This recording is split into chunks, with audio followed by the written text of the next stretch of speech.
O Senhor esteja convosco. Proclamação do Evangelho de Jesus Cristo segundo Mateus. Glória a vós, Senhor.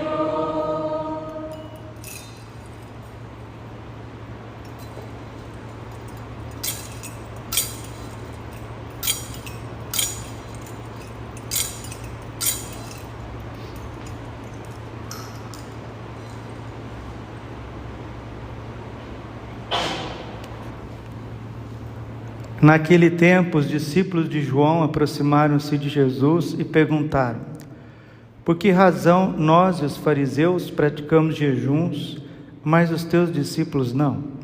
Disse-lhe Jesus: por acaso os amigos do noivo podem estar de luto enquanto o noivo está com eles? Dias virão em que o noivo será tirado do meio deles, então sim eles jejuarão. Ninguém coloca remendo de pano novo em roupa velha, porque o remendo repuxa a roupa e o rasgão fica maior ainda. Também não se coloca vinho novo em odres velhos, senão os odres se arrebentam e o vinho derrama e os odres se perdem. Mas vinho novo se coloca em odres novos. E assim os dois se conversavam. E assim os dois se conservam. Palavra da salvação. Ave Maria, cheia de graça, o Senhor é convosco. Bendita sois vós entre as mulheres. Bendito é o fruto do vosso ventre, Jesus. Santa Maria, Mãe de Deus, rogai por nós, pecadores, agora e na hora de nossa morte. Amém. Vinde, Espírito Santo, vinde por meio da poderosa intercessão do Imaculado Coração de Maria, vossa Madre. Podemos sentar um pouquinho. Jesus, manso, humilde de coração. Esses dias alguém falou assim para mim: padre, lá em casa as pessoas têm dificuldade de jejuar nas sextas-feiras, deixar de comer carne nas sextas-feiras. Falaram assim para mim. Eu falei: minha filha, só vai ter dificuldade de comer carne, deixar de comer carne na sexta-feira, quem não ama Jesus. Quem não ama Jesus não tem o porquê de jejuar. Parece uma maluquice mesmo. Para que tirar a proteína da carne numa sexta-feira? Ainda mais um homem, pai de família, precisa trabalhar, precisa ter energia. Agora, para quem pensa em Jesus sendo pregado numa cruz, coroado de espinhos, escarrado, arrastado pelo chão, chutado a pontapés, passando fome, sede por 3 dias ali, capturado, torturado, a sua mãe perto vendo tudo aquilo, abandonado pelo pai, colocado entre malfeitores, injustiçado, caluniado, blasfemado, sangrando, perde até a fome. Perdi até a fome. É o amor que faz a gente não comer carne na sexta-feira. É o amor por Jesus, não é uma letra do Código de Direito Canônico. Se a igreja coloca isso no Código de Direito Canônico, é para que a lei auxilie a questão da graça. Jesus mesmo disse: eu não vim abolir a lei, mas eu vim fazer com que a lei chegue à sua plenitude. E qual que é a plenitude da lei? Romanos capítulo 13, versículo 10, a plenitude da lei é o amor, é o amor. Se eu não amo Jesus, se eu não amo o sangue preciosíssimo de Jesus, se eu não tenho Ele na minha vida, na segunda, na terça, na quarta, na quinta, por que eu vou deixar de comer carne na sexta, cara? Se eu já não pensei nele na segunda, nem na terça, nem na quarta, nem na quinta, por que sexta-feira eu tenho que deixar de comer carne? Aí é uma tortura mesmo, né? Porque vai sextar, né? E a hora que sextar, nós temos que engolir, né? Nós temos que tomar, comer e se divertir. Naquele tempo, os discípulos de João aproximaram-se de Jesus e perguntaram: por que razão nós e os fariseus praticamos jejuns, mas os teus discípulos não? Qual que foi a resposta de Jesus? Quando o noivo está com os convivas, não tem necessidade, mas vai chegar o momento que o noivo vai ser retirado. Ali sim haverá necessidade de jejuar. E lá em Mateus 17 está escrito que há certos tipos de demônios que só se expulsam com oração e jejum. Oração e jejum. E São Felipe Neri ensinava: quem não refreia sua boca jamais será santo. E aqui não tem conversa mole não, porque tem gente que é magrinho, bem magrinho, manequim assim, chique, mas gosta de comer e não para de comer. Sabia disso? O problema de comer não está no perfil da pessoa não, entendeu? Tem gente que é magrinho e sofre de muita intemperança, de muita gula, né? Às vezes a pessoa não sofre de comer tanto, mas precisa sentir o prazer na comida a qualquer custo. Está lá naquele livro, primeiro livro que o Padre Paulo escreveu, né?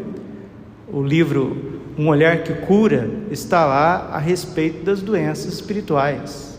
A gastrimargia, né? A loucura e a vontade de comer, loucura do estômago, comer e comer mais, e sentir prazer a qualquer custo. Toda hora vai lá e belisca, come um pouquinho, belisca, come uma fruta, come um biscoitinho, toma um shake e come de novo. Agora eu vou almoçar só um pouquinho. Você pode passar até o dia inteiro comendo coisas boas, que faz bem para a tua saúde, mas beliscando e comendo o dia inteiro.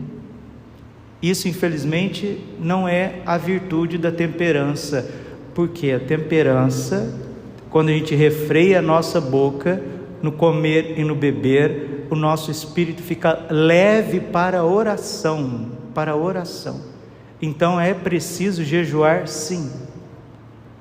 Nossa Senhora em Medjugorje sempre recomendou o jejum.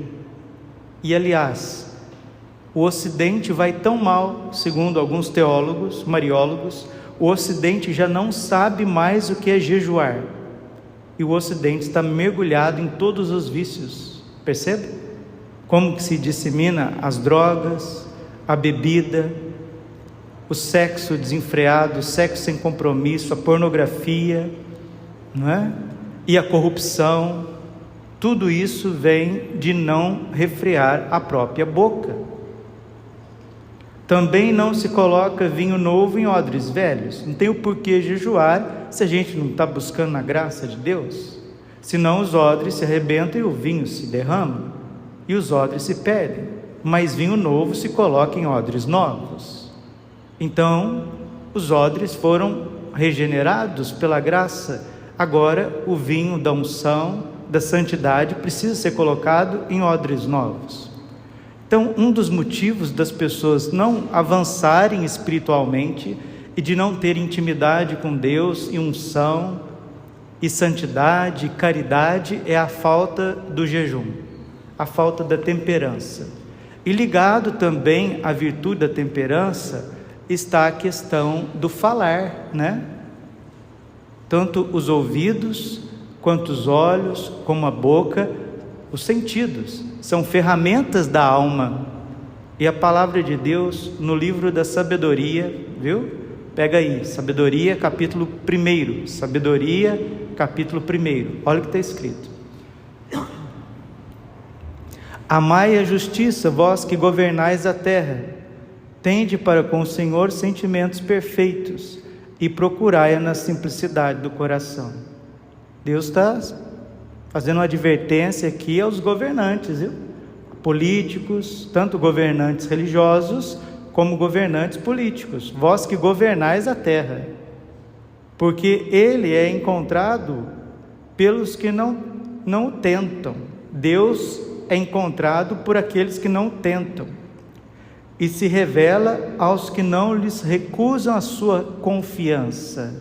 Está vendo? Deus quer se entregar àqueles que confiam. Versículo 3: Com efeito, os pensamentos tortuosos se afastam de Deus, e o seu poder posto à prova triunfa os insensatos. Tem gente que passa uma vida inteira colocando Deus à prova, né? Como os fariseus, que queriam sinais a qualquer prova. Não, mas se isso não acontecer, eu não creio. Mas se não acontecer isso, eu não vou. Ah, mas cadê aquilo que eu pedi? Cadê aquilo que eu tentei, que eu busquei? Vai colocando Deus à prova. Padre Pio dizia: a dúvida é um insulto à divindade. Colocar Deus à prova é um pecado, e a Bíblia está nos dizendo isso. O seu poder posto à prova triunfa os insensatos. Versículo 4, presta atenção, hein? Olha lá: a sabedoria não entrará numa alma perversa, nem habitará no corpo sujeito ao pecado. O Espírito Santo, educador das almas, fugirá da perfídia, da maldade, do jeitinho brasileiro, da safadeza, da sem-vergonhice. O Espírito Santo fugirá disso, e a iniquidade repele a presença de Deus. Sim, a sabedoria é um espírito que ama os homens, versículo 6, mas não deixará sem castigo o blasfemador, pelo crime de seus lábios, porque Deus lhe sonda os rins, penetra até o fundo do coração e ouve as suas palavras. Deus ouve as nossas palavras dia e noite. Versículo 7, com efeito o Espírito do Senhor enche o universo, e Ele que tem unidas todas as coisas, ouve toda voz. Está vendo? Deus ouve toda voz, até, como diz o Salmo, né? Até o gemido, até o suspiro do pobre, Deus ouve e Deus atende. Mas Deus também ouve os murmúrios, as reclamações.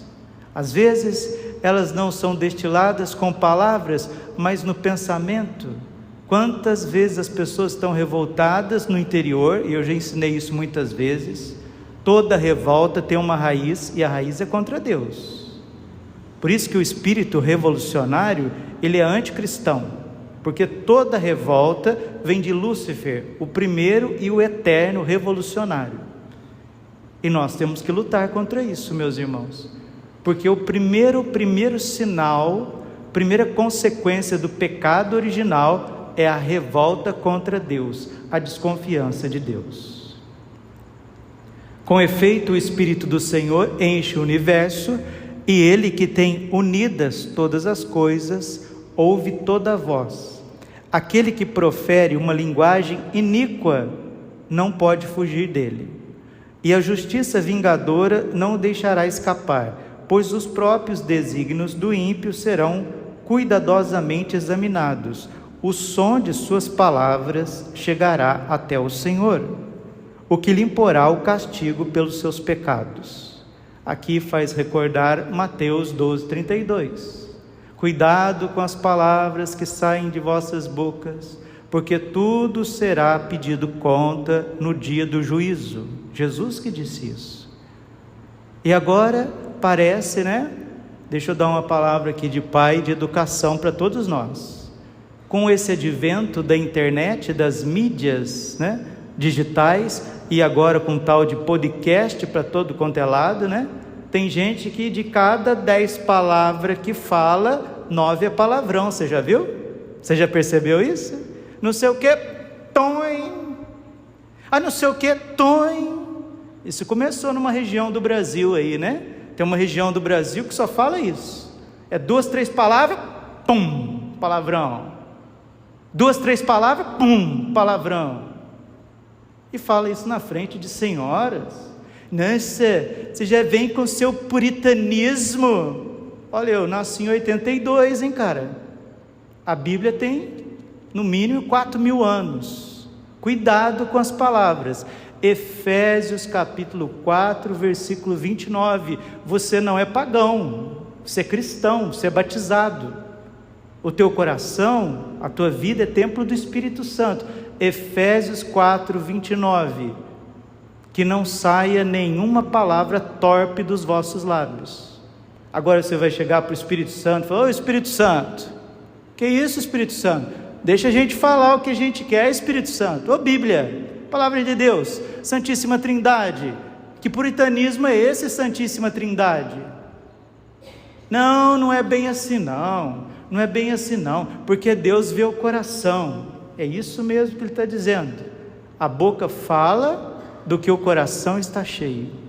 Porque se fala palavrão é porque o coração está cheio. E palavrões são frutos do pecado da ira. Ira escondida. Ira não oferecida. Ira não confessada. Os palavrões que a gente destila são situações de falta de caridade, de situações que vêm contra as pessoas, contra situações da vida, situações de injustiça.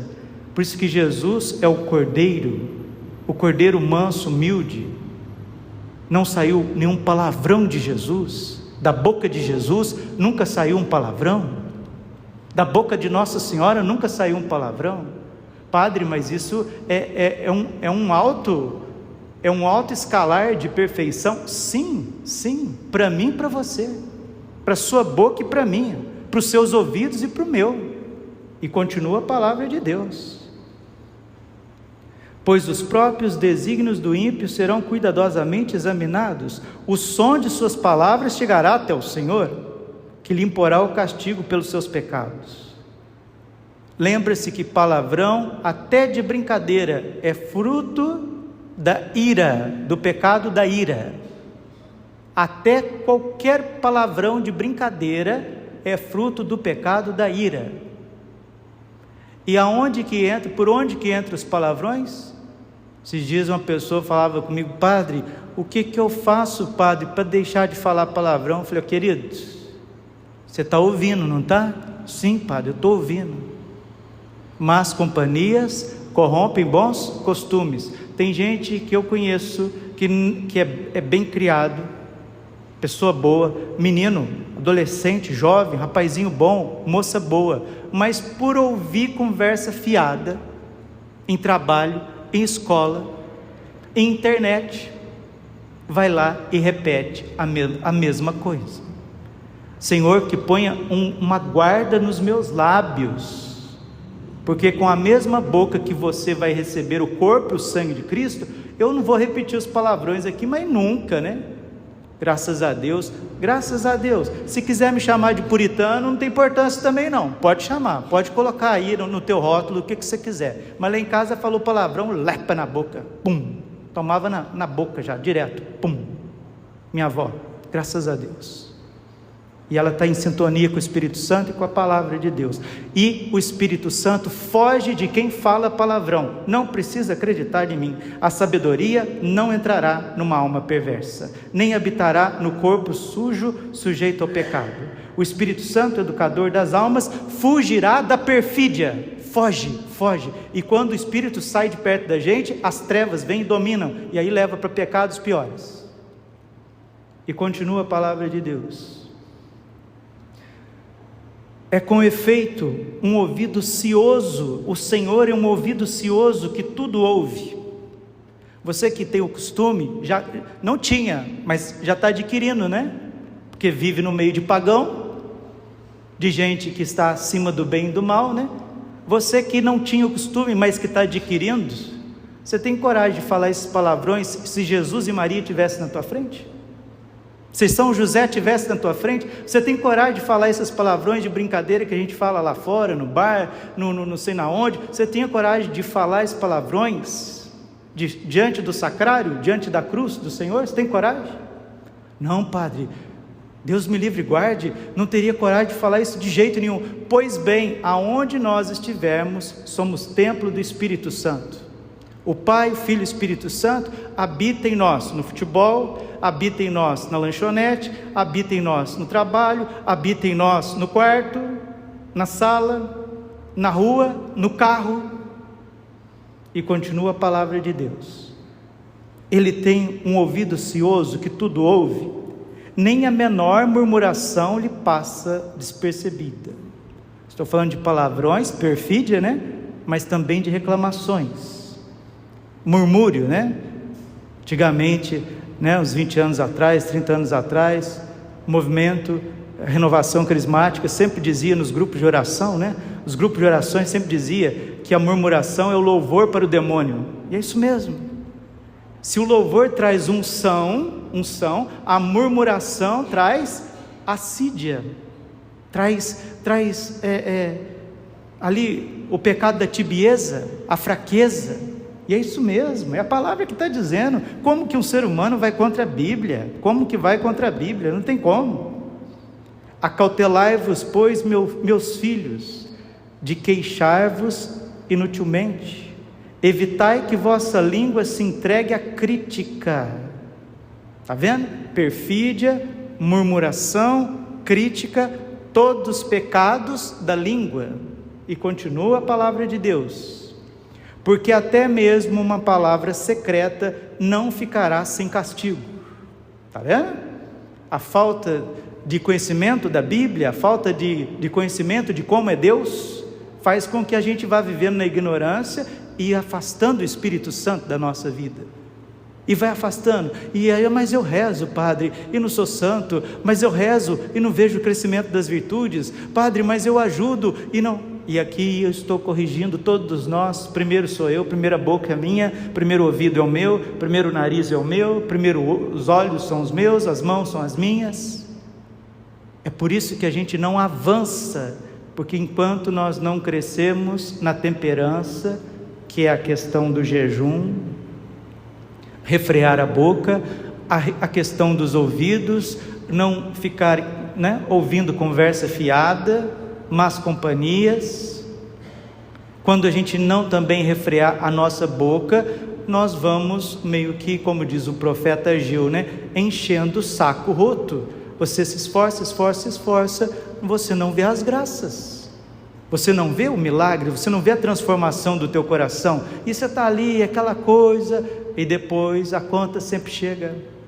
Ontem um padre me dizia: padre, existe 2 espécies de revolução. Muito interessante isso, né? Dr. Plínio Correia de Oliveira, que dizia: a revolução doutrinal é aquela que você vai direto mesmo contra a revelação, contra a tradição. Existe a revolução sutil, a revolução disfarçada, aquela revolução perene, tendenciosa. É essa que infelizmente vai entrando, porque a gente vai dizendo assim para nós mesmos: não, isso não é pecado, o que é isso? Que moralismo que é esse? Não dá para viver assim não, é impossível viver assim. Então tá, é impossível viver assim, então é impossível ser santo, porque ninguém entrará no céu sem a santidade. Sede perfeitos como o vosso Pai do céu é perfeito. Mateus 5,48. Buscai a paz com todos e ao mesmo tempo a santidade, sem a qual ninguém pode ver o Senhor. Nós somos cristãos. Os cristãos dos primeiros séculos diziam: Christianus alter Christus. O cristão é um outro Cristo. E eu sei que está ficando difícil de viver, né? Porque parece que tudo que é humano está se tornando pecado.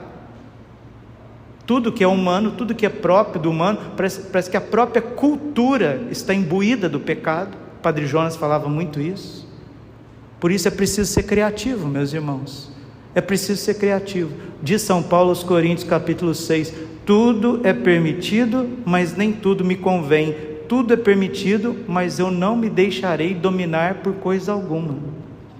Acautelai-vos, pois, de queixar-vos inutilmente. Evitai que vossa língua se entregue à crítica, porque até mesmo uma palavra secreta não ficará sem castigo, e a boca que acusa com injustiça arrasta a alma para a morte.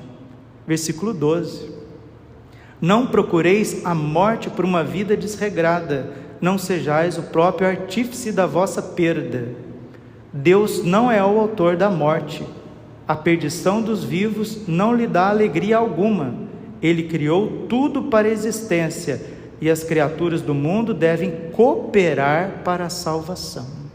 Aquele que te criou sem ti, não te salvará sem ti.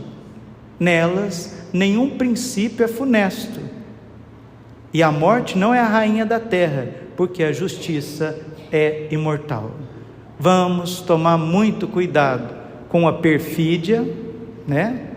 Coração que vai se tornando pagão, vai se assemelhando ao mundo, tomar muito cuidado. Tiago capítulo 4, versículo 4, amigo do mundo, inimigo de Deus. Vamos vigiar muito, colocar uma guarda aos nossos lábios com a murmuração, com a reclamação, porque isso esfria no espírito, deixa a alma fraca, frágil, e tomar cuidado com os julgamentos e com as críticas, porque os fofoqueiros de plantão e as fofoqueiras de plantão, sejam para aqueles que falam ou escutam, não precisa acreditar em mim. Sabedoria, capítulo 1, só você lê de novo, faz exegese, lê de novo, lê em grego, lê em hebraico, lê o comentário dos santos padres. Não acredita em mim não, jamais será santo, jamais será santo, santo e santa. Padre, para que o senhor está falando isso? Para quem tem ouvidos, e o mais próximo da minha boca é o meu. Nossa Senhora, ela quer formar um povo, filhos livres, filhos fortes, consagrados. Se você é consagrado a Nossa Senhora, se você é consagrado a São José, a consagração quer nos levar à imitação de Cristo. Esse é o motivo de consagrar a Nossa Senhora, São José e o anjo da guarda, a imitação de Cristo.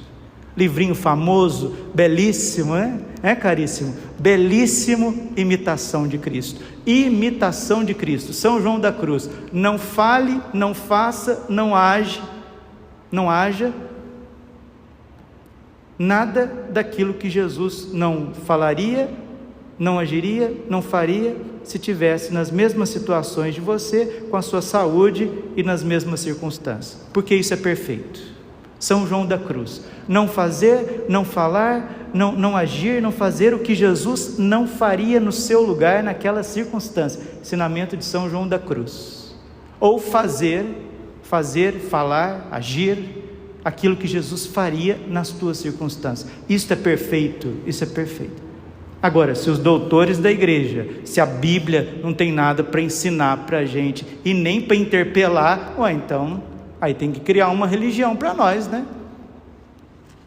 E nós não queremos criar religião, nós já temos. Jesus já fundou ela. E nós estamos aqui para a nossa conversão, nós estamos aqui pedindo a Nossa Senhora no primeiro sábado do mês, misericórdia das nossas falhas, e como bons filhos que somos e queremos ser, corrige, Senhor, as palavras que estão saindo da minha boca, sejam elas de perfídia, de murmuração ou de crítica.